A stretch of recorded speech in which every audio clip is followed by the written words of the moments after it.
দর্শক বড় মতো আমি কামাল হাসান মিনু আছি আপনাদের সাথে। তো আমি প্রতিদিন চেষ্টা করি যে আমার এই জয়পুরহাটকে পরিচিত করার লক্ষ্যে, এই জয়পুরহাটকে সবার সামনে পরিচিত করার লক্ষ্যে এই বাংলাদেশের 64টা জেলার মধ্যে একটি জেলা হচ্ছে জয়পুরহাট। আর সেই জয়পুরহাটে কিন্তু আমি অবস্থান করছি। আর এই জয়পুরহাট জেলাটি হচ্ছে কৃষি সমৃদ্ধি একটা এলাকা হিসেবে কিন্তু সবার কাছে পরিচিত। দর্শক আজকে আপনাদের একটু দেখাবো যে আমাদের জয়পুরহাটে কিন্তু এই যে যে ধানটা, এটা কিন্তু আগুর যেটা বলা হয়, মানে অগ্রিম যে ধানটা বলা হয় সেখানে লাগানো হয়েছে।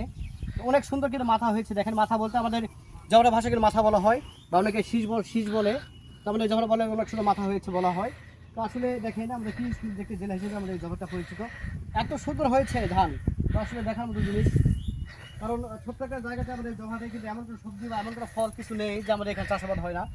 আমাদের জবহাটে সব ধরনের চাষাবাদ কিন্তু হচ্ছে। একটু ধানটা একটু জুম করে দেখাবেন, এটা কিন্তু একটু আগুর অগ্রিম জাতীয় কিন্তু ধান। এটা অনেক সুন্দর হয়েছে। দেখেন, এই যে ধানের যে শীষটা হয়েছে অনেক সুন্দর হয়েছে, দেখুন অনেক বড় শীষ।